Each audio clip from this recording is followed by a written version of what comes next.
But Latifah can't see it. They travel into the forest and spend the night in the wilderness. Latifah's nightmares scare her all night, so Rio uses his spirit arts to make her feel better once more. But after he does that, a group of 3 girls come to their hideout and begin attacking Rio. They discover Latifah sleeping with spirit arts around her and assume that Rio has kidnapped her. Without listening to anything he says, they restrain him and send a flow of electricity that knocks him unconscious in an instant, taking him away as their prisoner. As Rio floated inside the magical dimension, he wondered who the girl laying in front of him might be. But she doesn't know her own identity either. However, she knows about Rio's real identity, saying that his real name is Haruto. He asks her how she knows about his past life, so she reveals that she's connected to him, and that she belongs only to him. Soon enough, she tells him that he'll find out, and hugs him before disappearing. Nee's voice begs him to wake up, but after he does, Latifah runs in and hugs him in tears. An elder of the village comes to apologize for the way they treated him, and all of the girls get on their knees to apologize. After setting him free from the locks, the elder explains that he will be meeting the other elders of the village tomorrow, but leaves so he can rest for the night. The following morning, Rio heads to the center of the World Tree and meets with the 3 leaders of the village. They apologize for the way they mistreated him and wish that he could find a way to accept their apology. His only wish is for them to take care of Latifah, so he asks if he could stay with her for the meantime. And all the villagers agree for him to stay living among them. Before he went on to leave, the Lady Dryas appeared, the spirit of the World Tree. After getting closer, she noticed the spirit living inside of him, and wonders if he's been unable to use magic, as spirits tend to suck all of the magic ability out of a human. Rio realizes that he's been constantly unable to use magic because of that, so the Lady Dryas holds his face, and tries investigating the spirit inside of him. She says that he has an incredible amount of bodily fluid inside, and wishes she could taste it, but backs up when she realizes there's a person-shaped spirit sleeping inside of him. They are the rarest types of spirits to exist, and the elders reconsider whether they should begin treating him like a saint, one of the highest titles bestowed onto a human. One of the beast girls shows him back to his place, and Latifah begins showing him how amazing their new house is. One of the girls wonders what rooms he wants them to sleep in, and reveals that the 3 of them are going to be living with Rio. Ursula comes by and confesses that it was her plan to have them live together. After all, it will help him learn about their village traditions. And for Latifah, she will be able to make close friends who can look over her. Seeing the point in her words, Rio gladly accepts to begin living with them, and wishes for them to live happily with each other. As months passed, Rio began learning the spirit magic of their village,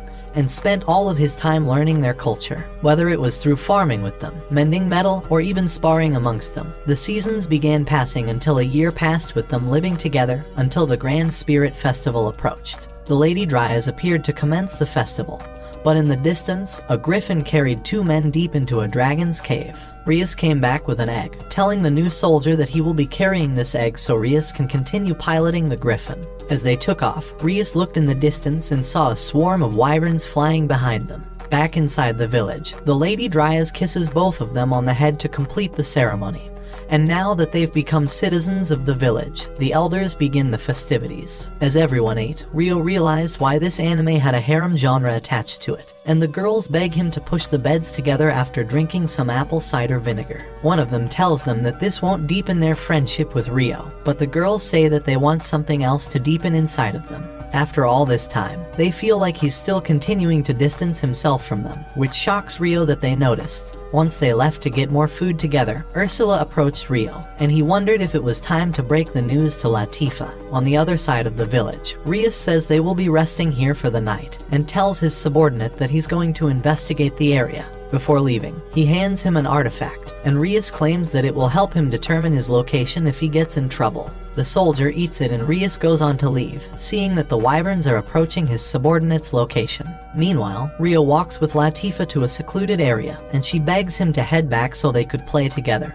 But Rio asks her if she enjoys living here. She tells him that she loves it, and is glad that she's been able to make all these close friends over time, which makes Rio happy to hear. However, he reveals that he will soon be leaving the village. He'd been heading towards the east this entire time, and can't take her along with him anymore, so she runs away crying. Lady Dryas warns the villagers about the looming presence of all the wyverns, and sends an army of the beast women to find the reasoning behind their gathering. At the same time, Rias has infiltrated the deeper part of the wyvern cave and found all the eggs that were hidden elsewhere, so he begins storing them in his void box. The beast women continue searching the forest until they located the griffin. As they approached the man, he held a knife to them and began flying away. Their leader attempts to shoot him down with her lightning, and they notice that he's heading towards the world tree. But before they can do anything, a giant wyvern appeared from behind, and the man narrowly dodged its attack. The rest of the wyverns have managed to catch up to him, and after Rias had gathered all of the eggs, he crushes the stone to stop his subordinate's heart, sending him falling off the griffin. Latifa walks back towards the village and the egg falls down in front of her, breaking into pieces. While looking at the baby dragon, the black wyvern appeared before her and screams in agony when it sees how its child had been harmed. It prepares a fire breath attack towards Latifa, but Alma casts her wind tornado to save her from the attack. She summons her beast familiar and tries to take the black wyvern alone, but her hammer strikes have no effect, and she's sent launching back towards the tree. As soon as she recovered, the wyvern annihilated her beast familiars with the fire breath attack, and Latifa tried distracting the dragon to buy Alma a little time. She continued running around, but as the dragon blocked her movement and was ready to step on top of her, Rio launched an icicle to knock the dragon off and carried Latifa out of harm's way. He jumped once more towards the dragon and used his new spirit techniques to crush the black wyvern with his bare hands. The wyvern prepared its ultimate inferno breath, but Rio cast his wind sphere towards the dragon to prevent its movements. However, it had little effect, so Rio went on to cast his Giga Inferno ability into the dragon's mouth and kicked its jaw closed, frying its brain in that instant. After seeing their leader's defeat, the rest of the wyverns retreated. All the girls were shocked that he was able to defeat the black wyvern alone, and Latifa hugs him for saving her. The next morning, she apologizes for the way she reacted, saying she already knew this day would come, but she was scared he wanted to get rid of her. However, Rio comforts her and says he would never want to get rid of his little sister, so he reveals the real reason he's traveling east. Far towards the Yamago region, there was a land where his parents used to live, so he wants to finally make it there. This is the first time Latifa's learned anything about him, so she wants to reveal something about herself as well. Before she was born in this world, she had died before and reincarnated from a place called Japan. Rio believes her, saying that he was the same type of person as her and wishes that he revealed the truth about his situation from the beginning, but was worried that he was holding on to lingering regrets from that time. She wonders if those regrets reappeared, and Rio confesses that he would be lying if they didn't, but he's sworn to become strong in this world to make up for them. She promises that she'll also become stronger for him, and will be waiting until the day he returns. A week later, Rio prepares to take off, and the dwarf leader bestows him with a sword and a cloak he created from the black wyvern, giving him the ability to conceal his powers. But even though the cloak looks thin, it has the highest defense stat out of all armors in this world. All of them give him presents, and while Rio has no idea how he's going to carry all of them, the final elder gifts him a space-time cache, a national treasure item, and they thank him for saving their village. With his new space-time cache, Rio stores all of the gifts and promises that he will come running if they ever need help. All the girls wish him safe travels, and Latifa runs to hug him. He prepares to take off and begins flying away, but Latifa begins breaking down in tears. After 2 weeks of lurking in the village, Rio hadn't found any clues about his mother or father, so he decided to meet the villagers. 2 of the girls greeted him while watering the plants, but when Seiyo saw him, she felt water coming out of a different type of can. Uri took him to her grandma's home, and Yuba wondered if he's from a different country with the strange outfit he's wearing. Rio revealed that he's traveled the lands to finally arrive here, and while they prepared dinner, Rio explained that his family used to live here. Their names were Zen and Ayame, and hearing those names shocks the grandma. She tells Ruri and Seiyo to head out so they can talk privately, and asks Rio for more detail. The only thing Rio knew about his parents were that his father passed away before he could meet him, and his mother was murdered by the time he turned 5. It's been his life goal to reach this place after his mother made that promise, and all he had wanted was to make a grave for them in their homeland.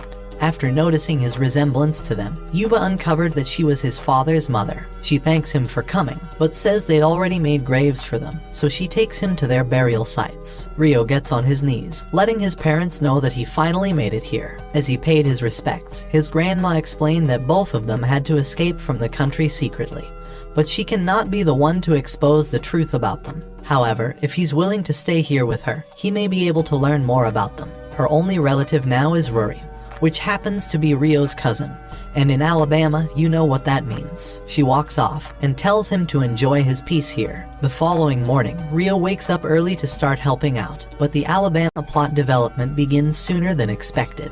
While cooking, Rio used his hands to make Ruri's floodgates burst open, and Seiyo walked in on them with her brother, Shin. He realizes he's going to have to compete for his sister now, but ends up devouring Rio's meat. After he finished devouring Rio's sour cream, the grandma asked him to take Rio out as a hunter, so he challenges him to race to the field. As soon as he left, Ruri knew she was about to have a Wild West showdown for her cousin, and they would compete over who can get penetrated with his pistol's shots. Inside the forest, Rio shot a rare bird down with his first arrow, and Shin realizes he's going to have fierce competition. But the generations of incest have slowly rotted their brains, and they began hunting with their bows backwards. Shin wonders why he didn't make a single shot, so he walks away in anger. With all the dirt that's accumulated over his body, Rio decides to build a bathhouse right next to their home using his spirit arts.